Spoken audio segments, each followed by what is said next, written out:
요한복음 10장 7절에서 15절까지 말씀을 제가 한 절 읽고 여러분이 한 절 읽고 한 절씩 교독하도록 하겠습니다. 요한복음 10장 7절에서 15절까지 말씀입니다. 그러므로 예수께서 다시 이르시되 내가 진실로 진실로 너희에게 말하노니 나는 양의 문이라.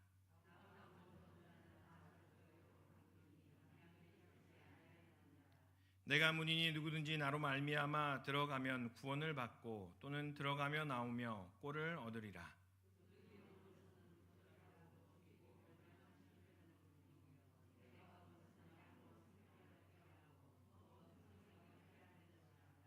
나는 선한 목자라. 선한 목자는 양들을 위하여 목숨을 버리거니와.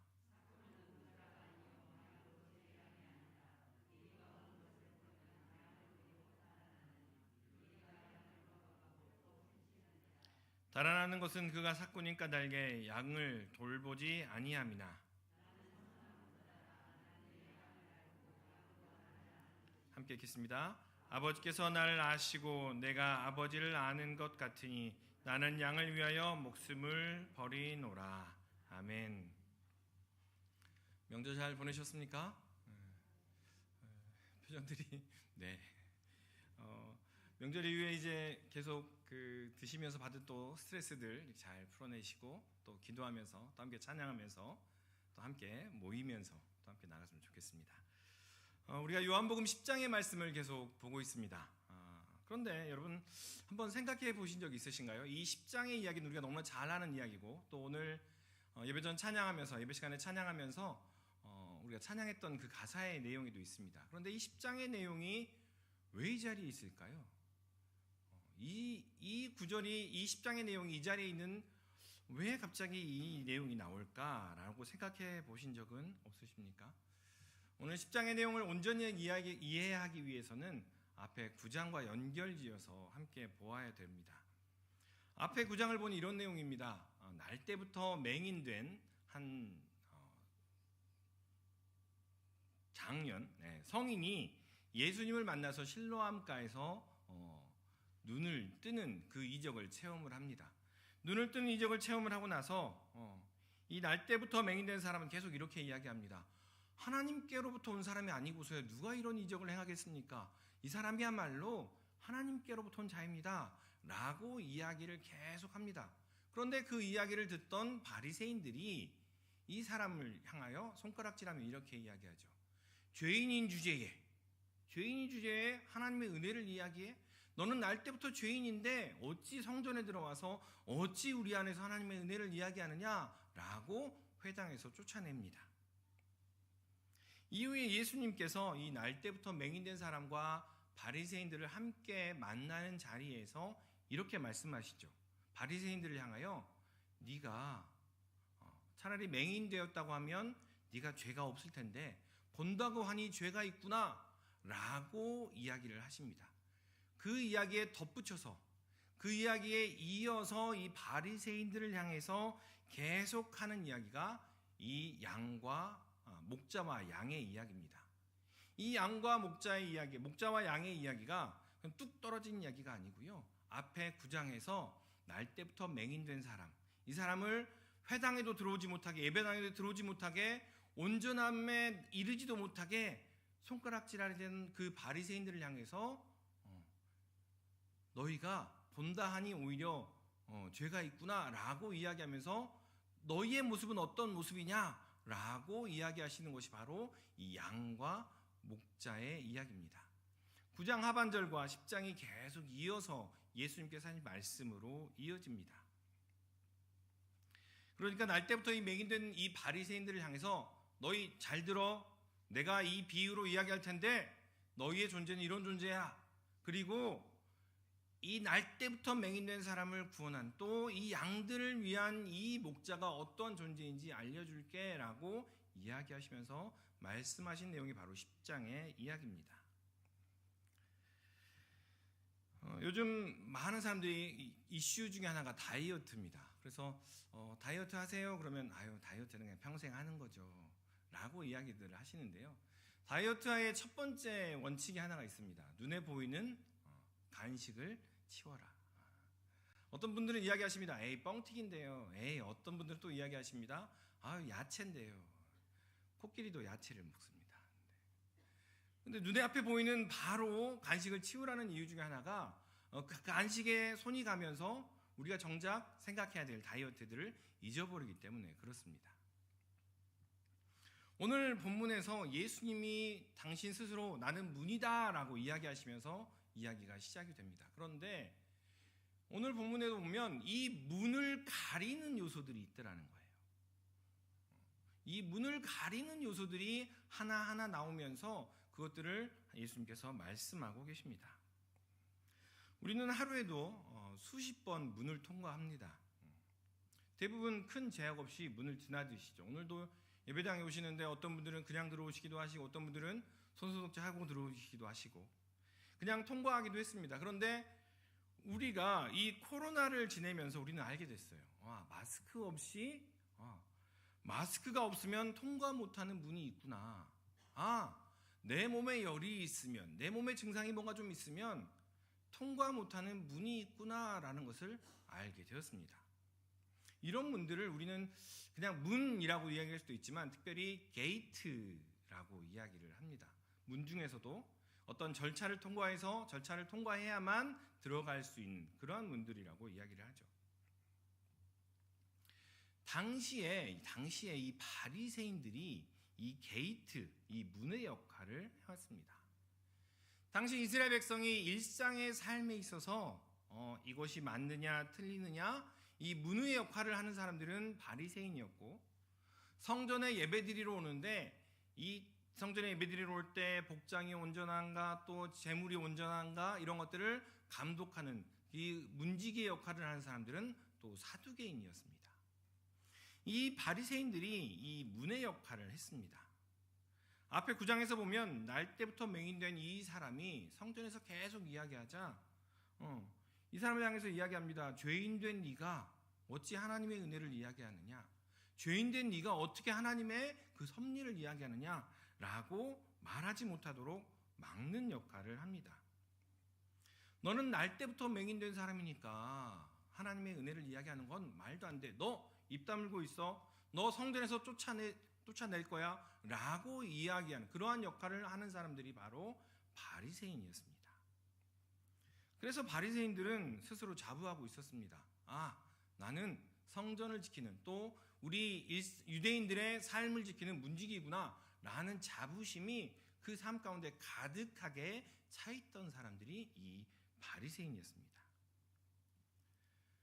수많은 조건들을 만들고 그 게이트를 통과하지 못하게 했습니다. 자기 입맛에 맞는 사람만 통과하게 했고 우리가 창세기에 보는 것처럼 뱀이 하나님의 마음, 하나님의 율법, 하나님의 말씀들을 이렇게 조금씩 틀어서 어긋나게 했던 것처럼 하나님께서 주신 그 율법들을 하나하나 어긋나게 해서 자기의 입맛에 맞도록 사람들을 이렇게 가르는 역할을 했던 사람들이 당시의 문지기 역할을 했던 이 바리새인입니다. 이런 바리새인들을 오늘 본문 10장 초반부에서는 문을 통하지 않고 다른 데로 넘어가는 자라고 이야기를 했었고요. 그리고 오늘 본문에서 한 번 더 이야기합니다. 오늘 본문에서는 나보다 먼저 온 자라고 표현하면서 이 바리새인들을 꼬집으며 말씀하십니다. 그리고 그들을 향해서 절도요 강도라고 이야기합니다. 그렇다면 왜 예수님께서는 이 사람을 먼저 온 자라고 이야기를 했을까요? 우리가 그냥 오늘 본문을 읽다 보면 먼저 왔다라고 이야기하니까 시간적인 순서만을 생각을 합니다. 예수님보다 먼저 온 사람들에 대해서 이렇게 많은 생각들을 하게 됩니다. 그런데 오늘 본문을 이렇게 보면 이 바리새인들에게는 시간적인 순서 외에도 예수님에 앞서서 나면서부터 소경된 사람이 성전에서 하나님의 은혜를 이야기하고 하나님의 섭리를 이야기할 때 하나님을 이야기하기 전에 앞서서 이야기하는 것들이 있었습니다. 이 바리새인들은 스스로 이야기를 했습니다. 9장에서 쭉 이렇게 보게 되면 이렇게 이야기합니다. 예수님께서 안식일에 이 나면서부터 맹인된 사람을 고치자 이 바리새인들은 이렇게 생각했습니다. 예수님, 어떻게 안식일에 죄인을 고칩니까? 안식일에 병든 사람을 고칩니까? 그건 안 됩니다. 라고 이야기하는 것 중에 그 마음에는 뭐가 있었냐면요. 나는 안식일을 지키는 사람이야. 나는 안식일을 지키는 최후의 보루야 라는 생각이 있었다는 거죠. 또한 이 나면서부터 맹인된 사람이 나는 예수의 제자입니다. 당신들도 예수의 제자가 되려 합니까? 라고 이야기하자 이 바리새인들은 이렇게 이야기하죠. 너는 예수의 제자냐? 우리는 모세의 제자다. 율법을 따르고 혈통을 따르며 모든 신앙의 질서를 따르는 모세의 제자다라고 이야기를 합니다. 그리고 계속해서 나는 충분히 잘 알고 잘 보고 있다라고 스스로 인정하면서 예수님보다 앞장서서 그것들을 인정하며 이야기하며 지내왔습니다. 이러한 것들이 바리새인들로 하여금 예수님을 알지 못하게 했다라는 겁니다. 예수님께서 바리새인들을 향하여 예수님보다 먼저 온 자라고 이야기했던 것은 시간적으로 이야기할 수도 있지만 시간적인 것 외에도 스스로 예수님 앞장서서 율법을 지키는 사람, 나는 예수님의 제자보다는 모세의 제자다라는 그러한 자부심, 그러한 것들이 오히려 예수님께 나아가는 것을 막았기 때문에 그들을 향하여 예수님보다 먼저 온 자라고 이야기했던 겁니다. 그 게이트를 지키기 위해서 만들어 놓은 수많은 조건들과 상황들이 오히려 예수님보다 먼저, 예수님을 만나기보다 먼저 그런 조건들을 제시하여서 사람들로 하여금 예수님을 만나지 못하게 했다라는 겁니다. 안식일을 지키며 예수님을 만나야 되고 모세의 제자가 되면서 예수님을 만나야 되고요. 또한 잘 알고 잘 보고 있으며 예수님의 제자가 돼야 돼. 예수님 만나기 전에 너는 안식일 잘 지켰는지 확인하고 예수님 만나기 전에 너는 먼저 모세의 제자가 되었는지 생각을 하고 예수님 만나기 전에 너는 먼저 잘 알고 있는지 점검해보고 그러고 난 다음에 예수님 만나야 돼 라고 이야기하는 사람이 바로 이 바리새인들이었다라는 것입니다. 그것들이 절도와 강도가 되어 받을 은혜들을 빼앗아 갑니다. 그러한 사상과 생각들이 생명을 도둑질하고 생명을 빼앗아 갑니다. 여러분 어떠십니까? 이번 명절을 보내시면서 주일 지나고 이렇게 보내면서 우리 가족들과 하나님의 은혜와 사랑을 함께 나누어야지 라고 생각을 했는데 불쑥불쑥 목소리가 커지는 사건들, 또 마음이 나누어지는 사건들이 일어났습니다. 그때 예수님이 먼저셨습니까? 아니면 내가 지켜야 되는 것들이 있는데 내가 자존심을 세워서 내가 믿는 사람이니까 이거를 꼭 갖고 나가야 돼 라는 것이 먼저셨습니까? 계속해서 이야기합니다. 나보다 먼저 온 것, 그것들이 절도와 강도라고 이야기합니다. 예수님 앞서서 주장하는 것들이 바로 예수님보다 먼저 온 것입니다. 예수님 아닌 다른 사람이 생각나서 그 눈치를 보게 만드는 것, 그것이 바로 강도입니다. 예수님을 앞서서 다른 사상을 따르게 하는 것, 그것이 절도입니다. 예수님을 만나기 전에 앞서서 예물이 생각나고 예수님 만나기 전에 앞서서 교회 가면 어떤 사람을 만나서 어떤 이야기를 해야 될까라는 것이 먼저 생각이 난다면 그것이 절도요 강도라고 예수님은 이야기하고 있는 겁니다. 그러면서 예수님께서는 문을 자신이라고 말씀하셨습니다. 오늘 본문 말씀 9절을 한번 함께 읽어보겠습니다. 9절입니다. 오늘 10장 9절 같이 한번 읽어보겠습니다. 시작. 내가 문이니 누구든지 나로 말미암아 들어가면 구원을 받고 또는 들어가며 나오며 꼴을 얻으리라. 예수님께서는 문을 자신이라고 이야기하셨습니다. 문이신 예수님께 다시 한번 더 집중했으면 합니다. 다른 조건들 앞서서 예수님입니다. 그리고 그 문은 이렇게 이야기합니다. 안과 밖을 구분하는 그러한 문이 아니라 안과 밖을 연결하는 통로로서의 문이라고 이야기를 합니다. 그 문을 통과하면 구원으로 인도하는 문이고요. 그 문을 통과하면 푸른 풀밭 맑은 물가로 인도하는 그 문입니다 라고 이야기를 하고 계십니다. 내가 문이니 누구든지 나로 말미암아 들어가면 이라고 이야기합니다.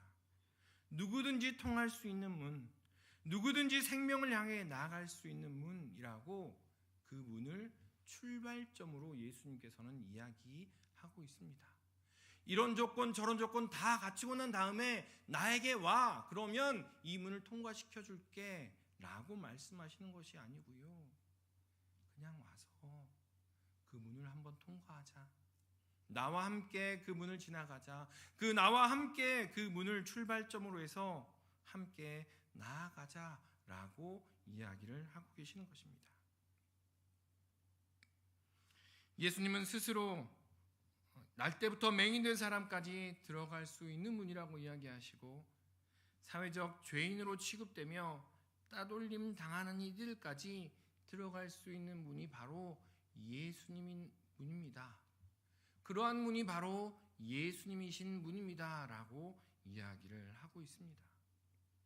어떠한 삶을 살았든지, 과거에 어떠한 모습으로 지냈든지, 과거에 어떠한 모습이 우리 삶 가운데 있든지 예수님을 거치는 이는 구원과 생명을 얻을 수 있습니다. 이 세상을 너무나 사랑하셔서 외아들을 우리에게까지 유일한 길로 우리에게 보내신 그 하나님의 마음이 바로 그 모습입니다. 어떠한 모습이든지 간에 예수님을 통하면 구원을 이룰 수 있는, 구원에 이룰 수 있는 그 문을 예수님께서는 친히 열어두고 계십니다. 예수님이라는 문에 들어가지 못할 사람은 없습니다. 단지 그 문을 통과하지 못할 사람이 있는 겁니다. 그 문에 들어갔을 때 예수님과 함께 더불어 제자도의 삶, 또한 구원받은 사람의 삶의 그 모습들을 이야기하는 것이지, 문에 들어가기 전부터 조건들을 제시하고 계시지는 않다라는 겁니다. 혹 우리 주위에 이러저러한 이유로 예수님께 다가오지 못하는 이들이 있습니까? 혹 우리 주위에 나 이거 끊고 교회 갈게요, 나 이거 끊고 예수님 만날게요, 나 이거 정리하고 예수님 만날게요, 나 저 사람 때문에 저 사람의 눈짓이 무서워 교회 못 갈 것 같아요, 예수님 못 갈 것 같아요 라고 이야기하는 사람들이 있습니까? 우리가 마음을 치며 그 영혼이 무엇보다도 먼저 예수님을 만날 수 있도록 그 길을 열어놓아야 할 것입니다. 혹시나 또한 그 이유들이 우리가 그 이유들을 만들어 제시하고 있지는 않습니까? 교회 오려면 예수님 만나려면 그 이유들을 예수 앞에 놓으면, 그 이유들을 예수님보다 먼저 놓으면, 그 이유들이 예수님보다 앞장서서 사람들이 오는 것을 막는다면 그 이유들이 바로 절도며 강도라고, 그 이유들이 생명을 앗아가는 것이라고 오늘 예수님께서는 우리에게 말씀하고 계시는 것입니다. 소망하기는 오직 예수로 품어주시는 우리 모든 신림의 식구들이 되시기를 소망합니다. 그리고 또한 예수 앞에 놓인 것들, 예수보다 먼저 온 것들을 치워나가시는 우리 모든 신림의 식구들이 되시기를 소망합니다. 가끔씩 앉아서 사무실에 앉아서 생각을 합니다. 코로나 이전에 우리 신림교회 한참 활동했을 때의 모습이 어땠을까라고 생각을 하다 보면, 생각을 할 때마다 권사님들을 만날 때 한 번씩 여쭤봅니다. 권사님, 옛날에 고시가 한참이었을 때 어땠어요? 라고 여쭤보면 그때부터 이제 이야기가 시작이 됩니다. 여기에 사람이 바글바글했고요, 예배당에 중간에 의자도 놨고요, 매일매일 아침마다 모여서 새벽마다 모여서 성경 공부도 했고요, 때때로 전 목사님께 혼나기도 했어요. 이런 얘기를 이게 살살 풀어냅니다. 사람마다 하나 이야기를 툭 던지면 이야기가 쭉 나오는 것들이 있습니다. 오늘 이야기는 분명히 9장에 이어서 바리새인들을 향하여 예수님께서 하시는 이야기입니다. 그런데 이 이야기의 내용은 양과 목자에 대한 이야기입니다. 여러분, 양 쳐보셨습니까? 우리는 양 치는 것을 잘 몰라요. 그런데 바리새인 역시나 우리는 이미 알 거라고 생각을 하고 본문을 읽습니다. 바리새인 역시도 양을 치는 것에 대해서는 잘 모릅니다. 왜냐하면 이 당시에 예루살렘의 사회는 수공업과 상업 중심의 사회입니다. 양을 치는 건요 이미 지방 예루살렘 도심을 벗어난 지역의 이야기들이었기 때문입니다. 그럼에도 불구하고 왜 예수님께서 이 바리새인들에게 양과 목자와 양의 이야기를 하시느냐? 성경을 이렇게 보면요. 그리고 당시 문화에 있어서 목자와 양의 이야기는 왕과 신하, 왕과 백성을 이야기하는 가장 일반적인 이야기입니다. 왕과 백성에 대한 언급으로서 가장 빈번하게 사용되는 이야기가 바로 이 목자와 양의 이야기입니다. 오늘 우리도 찬송했죠. 주는 나를 기르시는 목자요. 이 찬양이 우리에게는 너무나 익숙합니다. 그리고 창세기부터 계속해서 양치는 이야기들이 항상 나오기 때문에 우리는 그것이 일반적일 거라고 생각을 합니다. 그런데 성경을 보면 시편에서도 자주 언급이 되지만 특별히 예레미야와 에스겔에 정확하게 묘사가 됩니다. 예레미야와 에스겔에 하나님이 목자이며 이스라엘 백성은 양이라고 언급을 하시면서 그 관계들을 하나하나 이야기를 하고 계십니다. 특별히 에스겔 34장을 보면 이렇습니다. 내가 친히 내 양의 목자가 되어 그것들을 누워있게 할지라. 내가 친히 내 양의 목자가 되어 라고 이야기를 하십니다.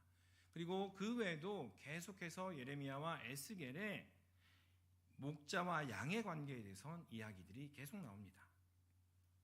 그런데 이 에스겔이 이 예언을 선포할 때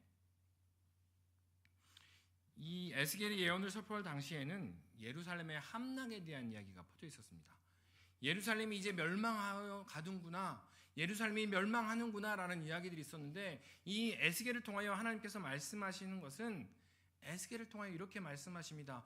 목자인 이스라엘 지도자들이, 목자인 사회의 지도자들이 양들인 이스라엘 백성들을 온전히 인도하지 아니하여 그들을 착취하였기 때문에 이 예루살렘이 이스라엘이 멸망하는구나. 이 이스라엘 백성이 목자인 나 여호와를 잊어버렸기에 이 이스라엘 백성이 멸망하는구나 라는 이야기들이 나옵니다. 그렇게 이러한 일들이, 이러한 심판이 있다라고 이야기를 합니다. 다시 말하면 당시의 종교 지도자들, 특히나 이 바리새인들에게 있어서 이 목자와 양의 이야기는요, 예수님께서 목자와 양의 이야기를 하신다? 그러면 이 바리새인들의 마음속에, 생각 속에는 어느 구절이 가장 먼저 떠오르냐면 예레미야와 에스겔의 이야기가 떠오릅니다. 네가 너의 양들은 돌보지 아니하고 너의 양들은 알아차리지 못하고 너의 배만 채웠구나 라고 책망하시는 이야기, 이스라엘 백성을 목자이신 여호와께로 인도하지 못하고 그 양들을 네가 모른 채 하였구나 라는 그러한 이야기들이 가장 먼저 떠오르게 된다라는 겁니다. 바리새인들은 이 목자와 양의 이야기만 나와도 예레미야, 에스겔의 이야기를 통해서 무엇을 말하려 하는지 알고 있었다라는 겁니다. 그것을 정확하게 알고 계신 예수님께서 이 바리새인들을 향하여 날 때부터 소경된 이 사람을, 너는 은혜에 접근해서도 안 돼, 너는 하나님의 은혜를 이야기할 존재도 안 돼, 너는 나면서부터 맹인된 사람인데, 죄 가운데 있던 사람인데 어찌 성전에 와서 하나님의 은혜를 이야기하느냐 쫓아내는 그 바리새인들을 향하여 목자와 양의 이야기를 하며 그때 그 목자의 모습을 다시 한번 돌아보라 라고 이야기를 하고 계시는 겁니다. 앞에서도 역시나 마찬가지입니다. 9장에서도 나면서부터 소경된 사람의 눈을 뜨게 하신 분이 하나님이시냐라는 질문이 있었습니다. 하나님으로부터 보냄받은 사람 외에는 누가 소경의 눈을 뜨게 할 수 있겠습니까? 라는 질문이 있었을 때 예수님께서는 그 질문에 대한 답으로 나는 목자다, 그에 대한 답을 이렇게 양과 목자의 비유로 스스로 답하고 계신 것입니다. 나는 너의 하나님이다 라는 말을 예수님께서 하고 계시는 것입니다. 계속해서 그때의 이야기를 덧입혀서 나는 너희의 하나님이며 나는 이스라엘의 참 왕이다. 너희를 인도하는 목자다라는 것을 이 목자와 양의 비유로 예수님께서 말씀하시고 계시는 것입니다. 그리고 그 참된 왕의 모습을 이렇게 이야기합니다. 내가 너희를 안다. 그리고 참 목자는 나는 선한 목자다라고 말씀하시며 내가 너희를 위해 목숨을 버린다라는 두 가지 특징적인 이야기로 참 목자의 모습을 이야기를 하십니다. 다시 말씀드리면 예루살렘이 멸망할 당시 목자인 종교 사회 지도자들이 하지 않았던 것 두 가지를 꼬집어서 이야기를 하고 있는 겁니다. 당시 예루살렘이 멸망할 당시에 종교 사회 지도자들은 이스라엘 백성을 알지 못한 채 버려두고 갔습니다. 그들을 위해서 생명을 바치기보다는 자신의 생명을 지키기 위해서 먼저 도망갔던 사람들이 그 인물들이었습니다. 그러기에 참된 왕의 모습을 예수님께서는 이렇게 말씀하고 계시며 참된 선한 목자의 모습을 내가 너희를 안다 라는 것과 내가 너희를 위해 목숨을 버린다 라는 것으로 이야기를 하고 계시는 것입니다. 예수님께서는 우리를 아십니다. 고상하게 앉아서 눈비 내리는 넓은 유리 창밖을 바라보며 향기로운 커피를 마시고 그렇게 커피를 마시며 내가 너희를 알아 라고 말씀하시는 것이 아니고요. 그냥 너희와 나와 구분된 존재로 나는 안전하게 앉아서 너희의 삶을 알아 라고 말씀하시는 분이 바로 선한 목자가 아니고요. 예수님은 우리의 몸을 아십니다. 우리의 필요와 우리의 욕망과 우리의 욕구를 아시는 분이 바로 예수님이십니다. 우리를 숫자로 어떤 투표권 하나로 어떠한 그냥 대상으로 바라보는 것이 아니라 우리를 하나님의 오묘한 피조물로 바라보고 계신다라는 겁니다. 너는 더 이상 투명인간이 아니야. 너는 더 이상 부엌대기가 아니야. 너는 더 이상 그러한 존재가 아니야. 너는 내가 아는, 내가 알며 너는 나를 아는 그러한 존재다라고 예수님께서는 스스로 우리에게 말씀하고 계시는 것입니다. 그리고 예수님께서는 우리를 위해서 이렇게 말씀하십니다. 나는 너를 위해 나의 자발적으로 나의 목숨을 던지는 그러한 존재야 라고 말씀하십니다. 그러면서 이 의미를 삭군과 비교해서 이야기하십니다. 여러분 어떻습니까? 삭군은 오늘 본문에 보면 이렇습니다. 위험이 닥치면 도망치고 양을 버리고 달아난다라고 묘사를 합니다. 이 삭군은 양을 위해 자신을 내놓지도 않습니다. 그래서 오늘 본문은 이 삭군은 목자도 아니고 양도 자기 양이 아니라고 이야기를 합니다. 이 삭군이 양을 돌보는 것은요, 단지 돈을 벌기 위함입니다. 일을 해서 밤새 양을 지키며 일을 해서 돈을 벌기 위한 것이지 이 삭군이 하기 위한 것은 양을 위해서 하는 것이 아니라는 겁니다. 그렇기에 양에게 위험이 닥치면 양을 돌보기보다는 먼저 자신의 안위를 위해 달아나 버립니다. 다시 말하면 예수님께서는 우리를 위해 목숨을 버리신다. 예수님께서 우리를 위해 목숨을 버리신다라는 이야기는 자기 이익에 의해서 이리저리 휘둘리지 않겠다라는 이야기입니다. 예수님께서 우리를 선택하신 기준이 부흥이 아니라는 겁니다. 예배에 나온 사람 한 명 한 명을 늘리기 위해서 우리를 선택하신 것이 아니라는 이야기입니다. 예수님께서 우리를 선택하신 이유가 교회의 성장이 아니라는 이야기입니다. 다시 말하면 예수님께서 우리를 선택하신 이유는 천하보다도 귀한 생명 때문에, 그 생명을 선택하기 위해서 우리를 선택하신 것이지 우리를 위해서 어떤 대가를 위해, 이익을 위해 우리를 선택하지 않으셨다라는 것을 이야기를 하고 있습니다. 예수님이 여러분의 목자이십니까? 그 목자는 우리를 충분히 아는 목자입니다. 우리를 위해 목숨을 버리고 또 버리실 그분이 우리가 나의 하나님, 나의 구주라고 고백하는 그분입니다. 그런데 우리는 종종 지내다 보면 그렇습니다. 양을 위한 목자가 있고요. 양을 이용하는 목자가 있습니다. 목자 자신을 위해 양을 사용하는 그러한 목자를 우리는 삭군이라고 이야기를 합니다. 그런데 종종 보다 보면 이 삭군을 우리는 가끔 이렇게도 이야기를 합니다. 얼마나 지혜롭냐. 이 시대에 맞지 않냐. 저렇게 해야 되지 않냐. 저렇게 해서 뭔가 보여지고 뭔가 나타나져야 되지 않느냐라고 그 삭군의 모습을 따라가는 경우가 종종 있습니다. 그리고 그 삭군을 시대에 맞다하여 그 삭군을 우리 탓으로 돌리는 데 익숙합니다. 우리가 잘못해서 그런 거지 저 목자는 잘못 없어요. 우리가 부족하고 우리가 연약해서 그런 거지 우리를 이끄는 저 목자는 아무 문제 없어요 라고 우리 탓으로 돌리는데 익숙합니다. 이 목자에 대한 이야기를 하면서 우리가 이 시대와 이 사회에 오늘 본문에 이야기하는 이 목자의 이야기를 해야 하는 이유가 여기에 있습니다. 목자는 우리를 알며 우리를 위해 생명을 던지는 그러한 분입니다. 우리가 예수님을 목자로 여기는 것과 그 목자상을 이 시대에 가져오는 것은 이 시대의 가치를 거부하겠습니다. 이 시대의 흐름에 내가 거부하겠습니다. 사람들을 대상화하고 투명인간 취급하며 성장해야만 사람으로 여기는 그러한 것들에 내가 더 이상 따라가지 않겠습니다. 라는 이야기를 말하고 있는 겁니다.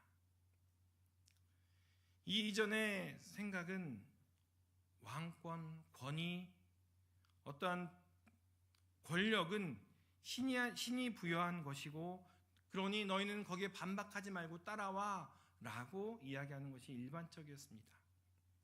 이 이전의 생각들은요, 양은 목자를 위해서 사용되는 게 맞아, 그게 양의 본분이야 라고 이야기하며 양으로 하여금 아무 말도 하지 못하게 하고 따라오게 만드는 것이 이전의 모습들이었습니다.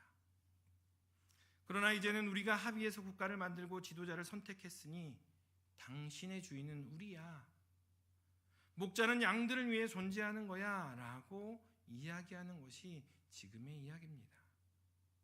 프랑스 철학자 루소의 사회계약의 바탕이 이러한 것에 있습니다. 당신은 우리가 뽑았으니 우리를 알아야 하고 우리를 위해 목숨을 바쳐야 돼. 우리를 위해 공부도 해야 되고 우리를 위해 짐까지 져야 돼. 그게 우리가 당신을 뽑은 이유다. 당신을 목자로 세운 이유다. 당신을 향하여 삭군이 아니라 참 목자가 되어라 라고 말하는 이유라는 것입니다. 세상을 향하여 최소한 양을 지키는 목자도 그렇게 하지는 않는다. 양을 지키는 목자도 양의 이름을 불러가고 양의 생태를 연구하며 양의 모습을 연구하는데 세상의 삭군들을 향하여 그렇게 하지 말아라라고 우리는 이야기하는 것이 이 목자와 양의 이야기를 우리가 함께 세상을 향하여 또한 우리 삶에 드러내는 이유일 것입니다. 예수님은 우리의 선한 목자이십니다. 이것이 단지 우리의 신앙에만 머물러 있기를 원치 않습니다. 가정의 목자의 위치에 계신 여러분, 또한 사회의 목자의 위치에 계신 여러분, 또한 회사의 목자의 위치에 계신 여러분, 여러분은 목자이십니까? 삭군이십니까? 예수님과 함께 선한 목자의 길을 걸으시기를 소망합니다. 말씀을 맺겠습니다. 예수님께서는 당신을 선한 목자라고 말씀하셨습니다. 그런데 이 선한이라는 단어가 조금 바꿨으면 좋겠습니다. 선한이라는 단어가 단순히 유약하고 부드럽고 그냥 온순한 의미로만 다가오기 때문에 그렇습니다. 그런데 오늘 본문의 선한 목자는 우리를 위해 지팡이와 막대기를 휘두른 그러한 목자입니다. 오늘 본문의 선한 목자는 우리를 위해 자신의 생명까지도 내던지는 그러한 선한 목자입니다. 소망하기는 그 목자, 선한 목자이신 예수님께서 우리를 아시고 우리를 기억하시며 우리를 위해 당신의 생명을 내어주기까지 사랑하신다는 그 사실을 기억하시고, 또한 내가 처한 삶의 자리에서 사꾼이 아닌 선한 목자로, 숫자가 아닌 생명으로 살아가시는 우리 모든 신림의 식구들이 되시기를 주님의 이름으로 축원합니다. 기도하겠습니다.